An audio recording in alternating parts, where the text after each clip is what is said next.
get in here with my instruction team today. This is John Maxwell, the leadership guru, has sold over 30 million leadership books, and we are currently going through some of the laws that are in his book, The 21 Irrefutable Laws of Leadership. And then we're going to be moving on in our next series to three different principles, I guess, from becoming a person of influence. So I'm calling it Leaders of Influence series, and I'll talk a little bit more about that coming up here. And then we've got Mark Cole, his CEO, who's a spectacular trainer. In fact, I was just on a training call with him yesterday morning, so I get trained from him almost on a weekly basis. And so a huge opportunity for me to be led by and trained by these two individuals. And then what I like to do is I like to bring that value and training to you because I see you as a person of value and I want to add that value to you.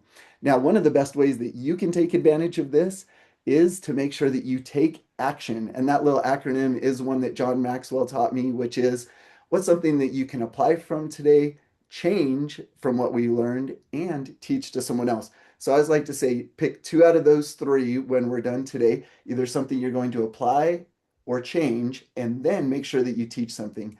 Of course, when you approach it from the teaching standpoint right now, I noticed Ryan just jumped in with us.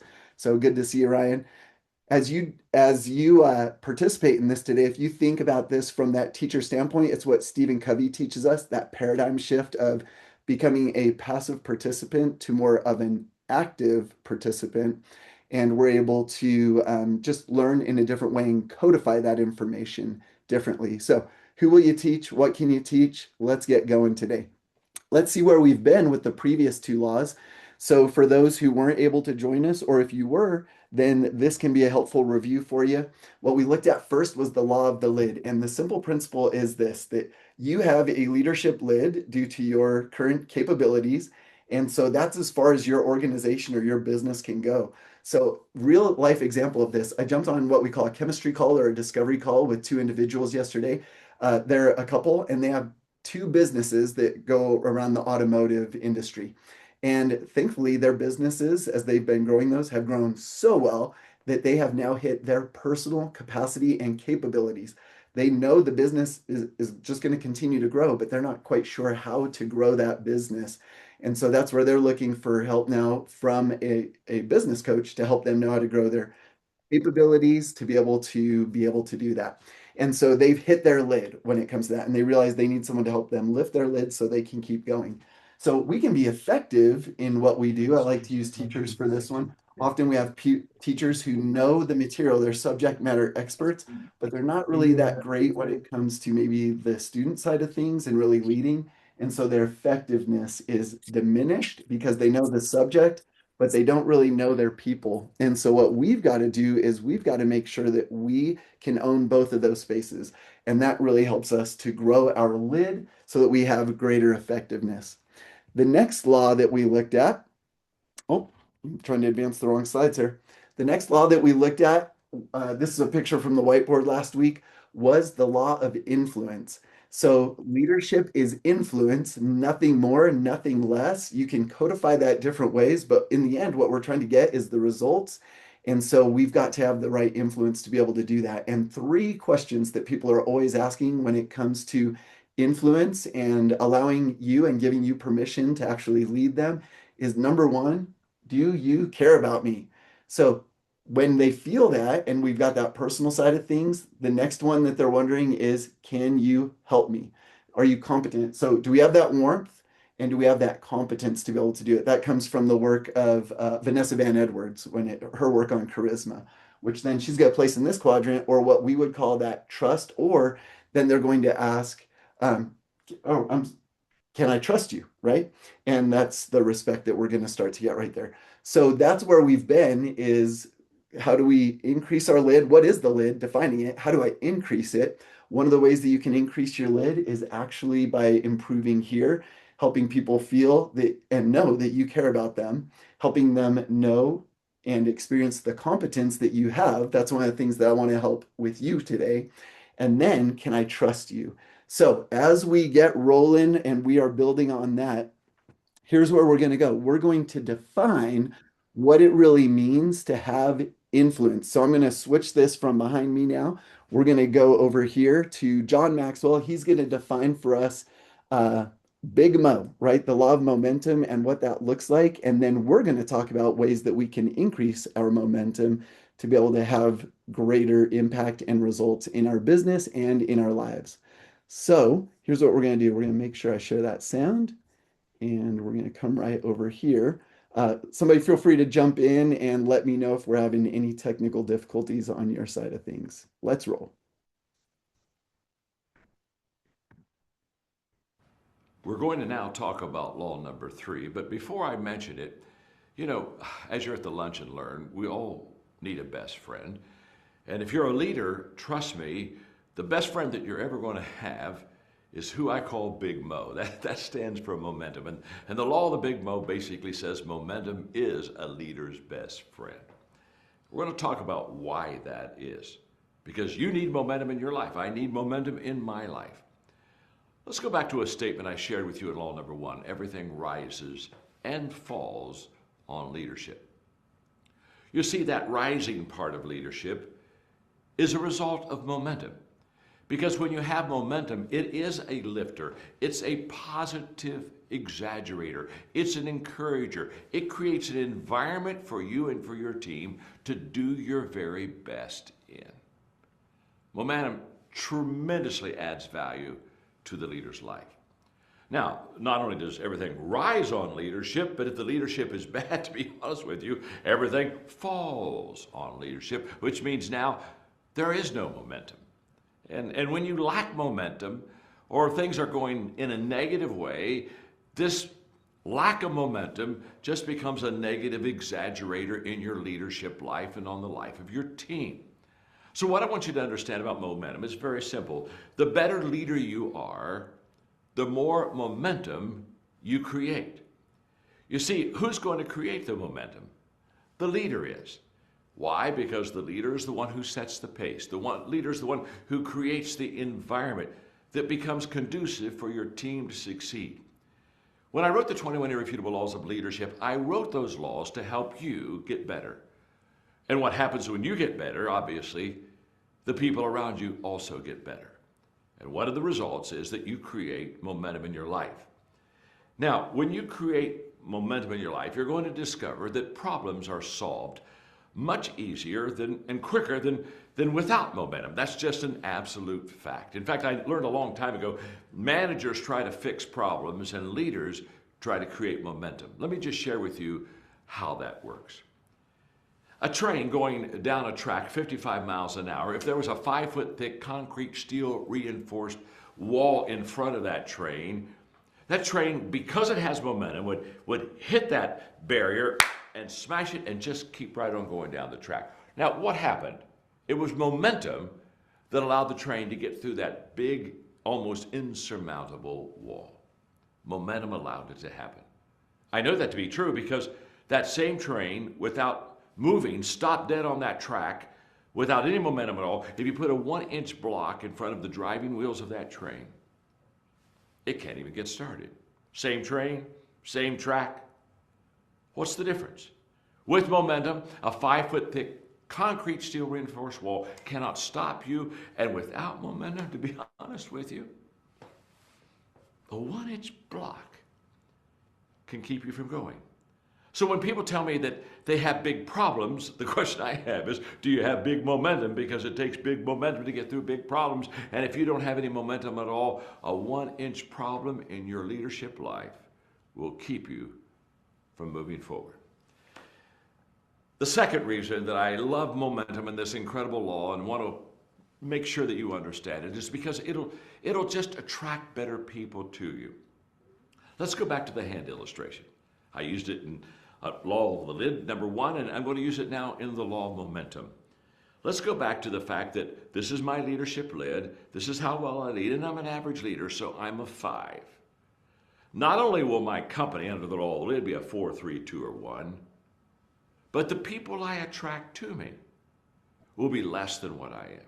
So if I'm a 5 leader, I'm going to attract 4s, 3s, 2s, and 1s. Let me tell you what I'm not going to attract. I'm not going to attract 7s and 8s. There's never been in the history of mankind a 7 person want to follow a 5. They don't want to do that. So what's the answer? To teach you how to create momentum. Because once you create momentum, you attract people to your side. Trust me, people want to be in the winner's locker room. They don't want to be in the loser's locker room. The law of momentum will allow you to have that winning feeling, which will be conducive for you to continually win. I want you to have it.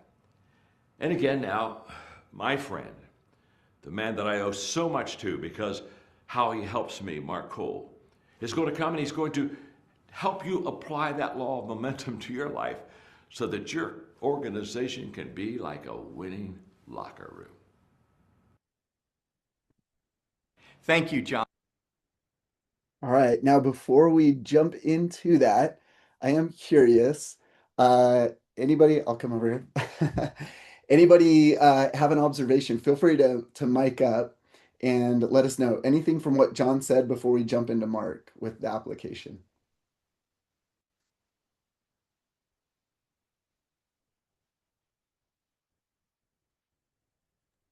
Hey, I'll share something, Russ. Yeah, thanks, Uh, Dean. yeah, I I love the concept, the idea of you need big momentum to solve big problems, and it's making me think about that analogy, that metaphor of a 1 inch block stopping a train from getting started, and how if you don't have momentum and how that will prevent you from even getting going.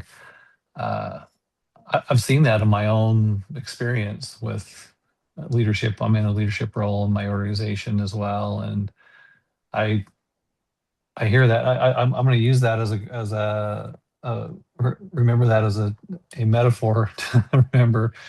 Uh, I've definitely seen that happen, and having when you have momentum and you have, I guess what I was taking away from that too is like as I've worked on my own leadership, I've seen that happen in my own ability to lead and attracting people into our better people into our organization as part of raising my lid. So yeah, anyway, it was great. I love that. Oh, thank you, Dean. I'm going to pivot here for just a moment. I'll come back to our shared screen in just a sec. But from what you can see behind me here, it may be hard to see on that one. This is a one of those runaway ramps, and you've seen this obviously when you're traveling. I don't know if you've ever seen a truck actually in there or a vehicle. It's pretty interesting how not far, I don't know what the right way is, how not far a truck or a car actually gets in these.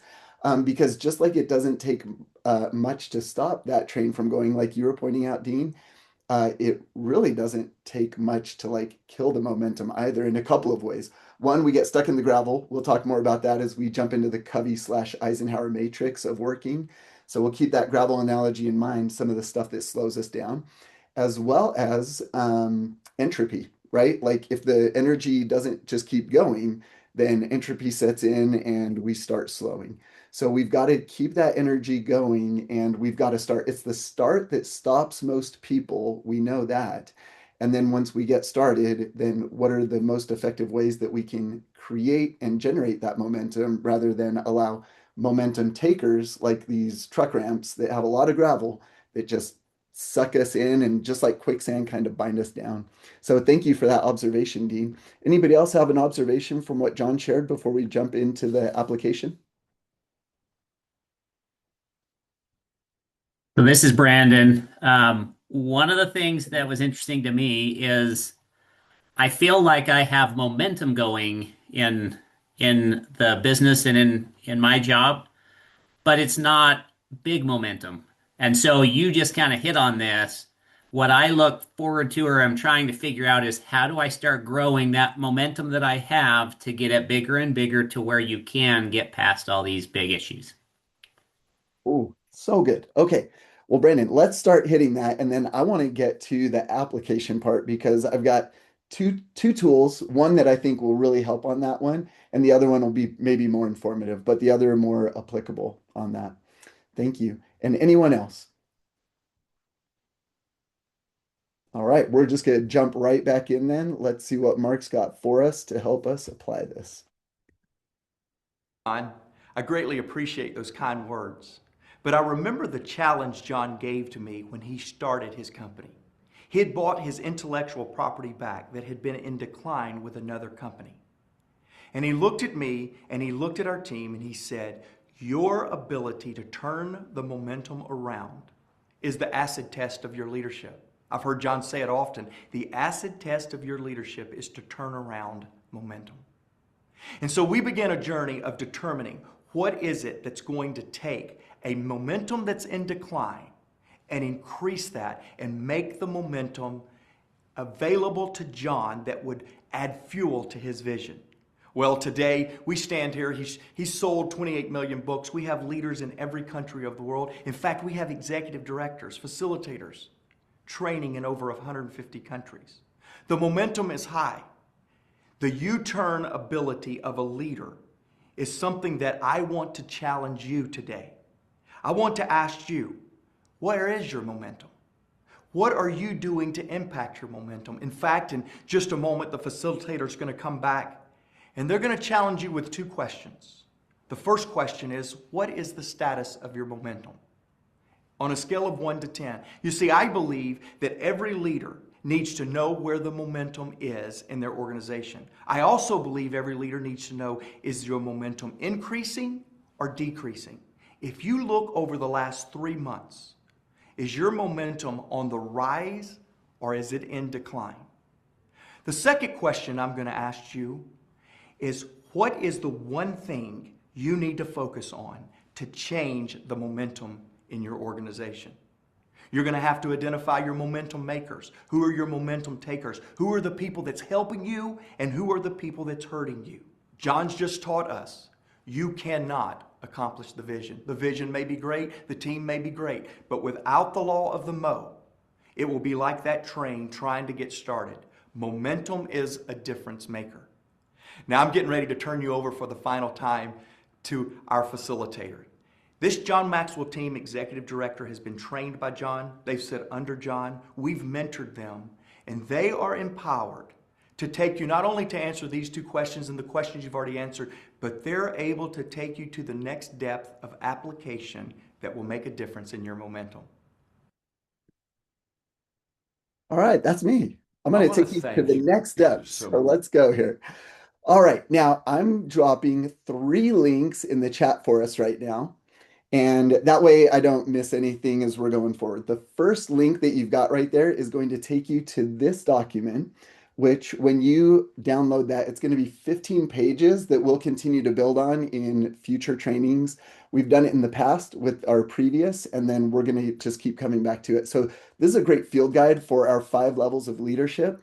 And one part of that that really helps us with the law of Big Mo and helps us get big, like Brandon was talking about. In fact, I love, Brandon, that your last name Bigler. We got big right in there. So Big Bigler is what we're going for here, is that when we incorporate other people because of the production that we are now producing through our own momentum, and then that law of attraction works out.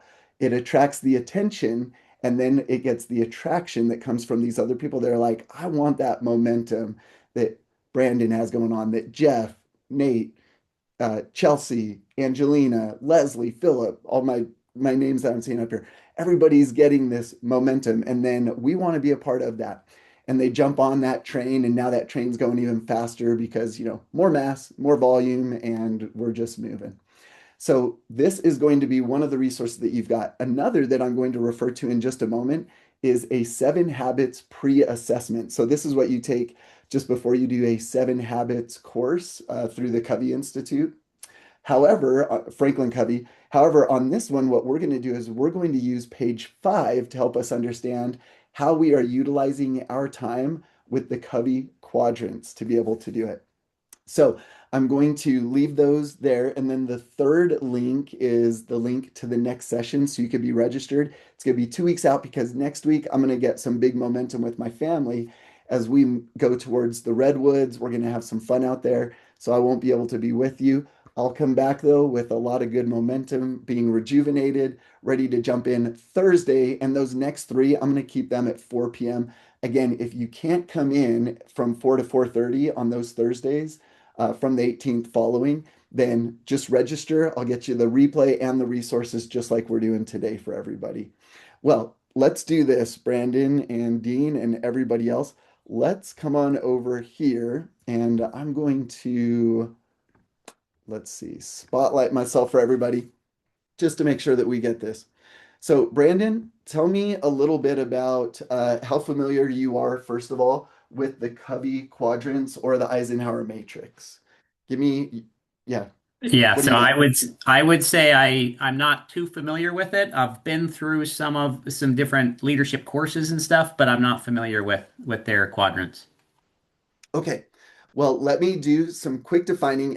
Remember, anytime you're training somebody, you want to go from defining it to modeling it to practicing it. And that's what I want to leave you with today is some practice. So let me define this really quickly with where we want to go. So first of all, I want to identify that we are going to get big Mo, emphasis on the big, like you were saying, Brandon, here in quadrant two. Now, what makes quadrant two so special for us is it really capitalizes on what we call the Pareto principle, or what most people call that 20-80 principle or 80-20 principle, meaning that if we're applying this principle correctly, 20% of the most effective things that we do give us 80% of the results. And then the other 80% or 8 out of 10 things we do give us about 20% of the results. And interestingly, we see this play out in a lot of things, often in our own clothing, apparel closets, in our spice racks, within our refrigerator. Often, what we're doing is we are living life off 20%, which is giving us the 80% return. And that's why we're able to do it so effectively in a lot of ways. Excuse me, Hey, Russ. Russ.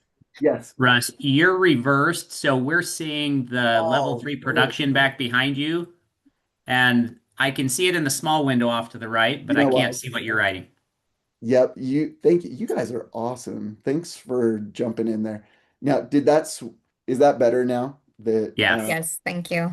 Yeah, once I share the screen, I forget it bumps, and I forgot I was sharing the screen. So you guys were looking at two different things at the same time. All right, so now we're good. So we've got our 20% that we want to focus on right here. And this is going to be the important things that we want to focus on. And that is the best mass, right? To get us the momentum that we want. So we want to stay out of, now this seems kind of counterintuitive because when we think sports, especially like March Madness and stuff, we always hear this word urgent, and we're like, we need to create a sense of urgency. When it comes to our planning and execution, the urgency is actually what kills us. And that's what we've got to be careful about is we can self-inflict urgency by procrastinating, and now something that was important and was on the calendar now becomes urgent, and we have to like really catch up to be able to do it. Sometimes this could be a birthday, anniversary, a meeting that we've got going on, a presentation, a product that we're supposed to have ready. And if we don't stay here in this quadrant, we end up over here. And sometimes these two quadrants are what's sucking some of the energy out of here and create the problem that moves the important. So let me tell you what these two are right here. This quadrant over here is the one that we say you want to delete these things or somehow just automate it, right? Like get it out of there somehow, because it's not important and it's not urgent and it's, probably just like scrolling, stuff like that. There's simple things in our lives. And when we think about business, especially and leadership, there are some things that we're doing that are really affecting this 20-80 principle. And it's some of these things that really don't even need to be done because they're not giving us any ROI. And so we want to delete those. On this one over here, we want to delegate these. These are not really important, but they are urgent. They're things that need to be taken care of, but they're not really things that I need to take care of. So this is where like Dr. Benjamin Hardy, Dan Sullivan, and others who write about things like who, not how. Who could be doing this? In today's world, it could be AI, again, taking care of either one of these things for me, assistants, other team members, people who maybe have better strengths in these things so that I'm not having to figure it out or doing something that I'm not good at. So we want to be able to take this one and push it off. Something we want to get really good at down here also is saying no. Often we're good at what we do. We say yes to more than we should. And so that gets us into trouble. Now, once we start to figure out what are some of the things in my life that as I'm looking at, I can either delete or delegate, then that's where I like to have this line. I call it the water line of this is where I need to be focusing on. And what are the few things, these should actually really be few things that end up here on my plate that I wasn't expecting. If I take proper planning, and let me show you what that proper planning looks like for Stephen Covey as he introduces this to us. He asks us, what's the mission that you're trying to accomplish? So he takes it from a life mission statement, but also work contribution.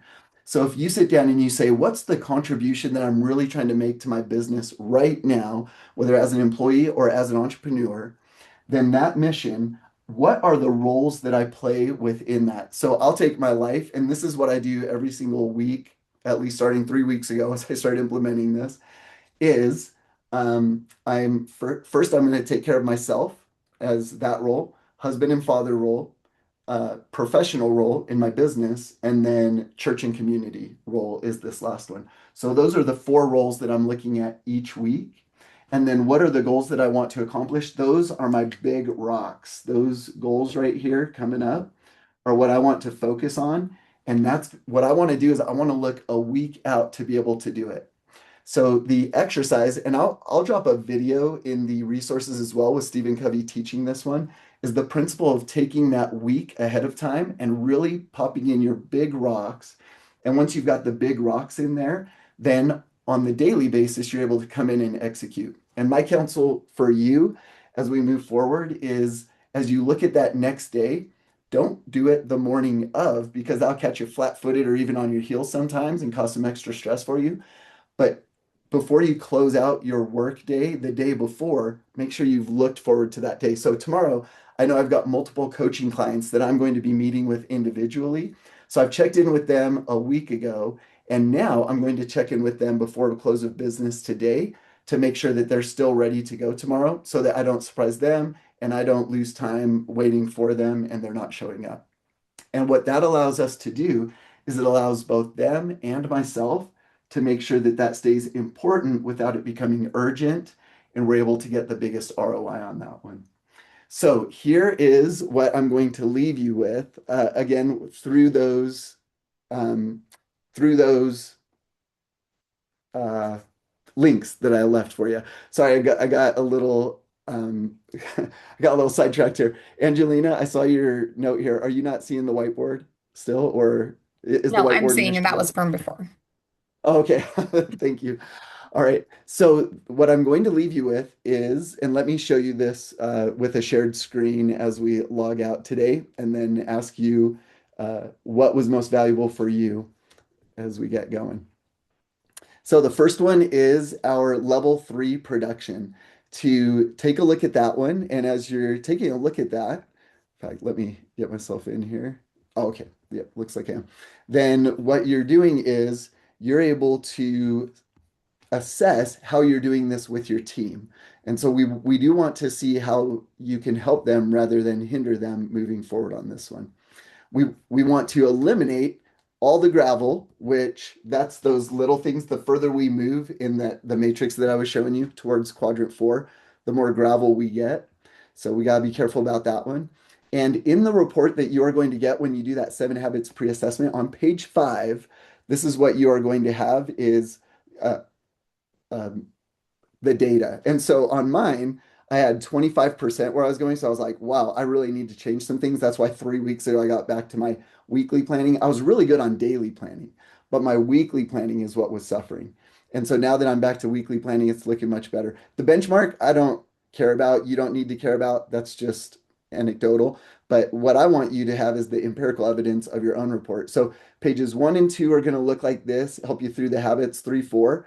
When you get to page 5, that's where you're going to actually see the quadrants, and then it's going to give you some help to be able to start using those. So this is your tool as you move forward over the next 2 weeks until we're back together to make sure that those big rocks are in place and the gravel isn't getting in the way and messing you up. So again, I needed to make some changes, and as I did my weekly planning, that's what helped me. Our next leadership meeting is training is going to be again on the 18th. Want to invite you to join. And again, I know QR codes are frustrating if you're on your phone. So again, the link is in the chat. Feel free to hit that, share it with anybody. And if you can't make it, not a good time for you, then I'll make sure that you get all those resources. So as we close today, the invitation is go check out the production level 3 of the 5 levels of leadership. Go take the pre-assessment of the 7 habits of highly effective leaders, is what I'm going to call you, and then start your planning process on that weekly basis and then executing or planning the execution the day before. And I'll stick around for the next couple of minutes if you got any questions, but I know we've hit our time and you got to go. And my commitment to you is leadership solutions to help you in 30 minutes. And so I want to know if I was able to deliver. So those that are able to stay, if somebody's able to answer this last question, which I always really love, what was most valuable for you today that you can take and act on? Anybody got one for us before you sign off? So, Russ, I've done the quadrant thing before when I started my current job, and it was actually Yeah. very eye-opening. And so, like, my takeaway will be to do this again and reevaluate where I'm at in areas of my life. So, I appreciate that reminder. Well, excellent. Thank you for joining us today, and I'm glad to see you. I've noticed you're a regular in there, so thank you coming. What is it that you found for those who may be familiar with it and don't really stick to it? What did you find was maybe what got in the way for you? Was there anything in the past, Angelina, that since you knew it, but you were like, oh yeah, I could tighten that up? Yeah, for me, it's the thinking, what are the things that only I can do, and Mm, what can kind of be shared out, and what can I train other people to help them grow so that I can be replaceable and they can come in okay. confident. Okay. Yeah, that is great. That is one of the first things we should do as a leader is how do I replace myself and create that succession plan? It's great leadership. I love it. Well, thank you for your insights and your participation. Anybody Thank you. else? So, Russ, for me, I think a lot of it is getting that momentum, right? And some of it comes down to these basics of are you doing the right things each day? And so for me, it was just a reminder to say, you know what, you need to make sure you're looking at your schedule and the things that you're doing and making sure you're putting in those important things first to build that momentum. Mm, I like that. So, and you see some specific ways you could do that in yours, Brandon? For sure. So I'm in sales, so it's all about making sure that you're doing the right things that lead to revenue, that lead the team to bring in more sales. And so I can like there's a lot of things that start to get in the way or it's easy to start changing my habits of, hey, I've got family or I've got other things that start creeping in and getting back to a good schedule to say I'm kicking my day off right, I think is very helpful. And Brandon, I'll just tell you what, as a witness, again, I was really good on the daily, but moving it to the weekly helped even more. And so I'm really eager for you to try that out and then want to hear about it. That's awesome. Thanks. Thank you. Okay. Nate, I noticed you had unmiked for a sec. Was there anything that you had that you wanted to jump in with before we sign off today? Man, I just love John Maxwell. He's such a stud. There's so much good content that he shares, and I appreciate you doing these series. One of the things I was thinking about was similar to what we just heard about, was not only just getting the momentum, but once you've got it, how do you keep it? And I think that once you've got it, it is a series of small things that help keep the train going, right? But to get it going takes some real effort. And so I appreciate that exercise that you just showed about how we can actually make sure that we're focusing on the right things and investing our time and energy in the right places. That's great. Yeah, our time, energy, and effort are the non-recoverables. We'll never get that back. So as much as we could put that towards the right direction, I guess, we'll get good momentum going on there. Thanks, Nate. Well, anybody else before we sign off today, my friends? All right. I guess we will call that one a wrap, and I will see you in 2 weeks with greater momentum while Big Mo on our side as we move forward. Okay, have a wonderful day, my friends. Bye-bye. Yes, bye. Thanks, Angelina. See ya.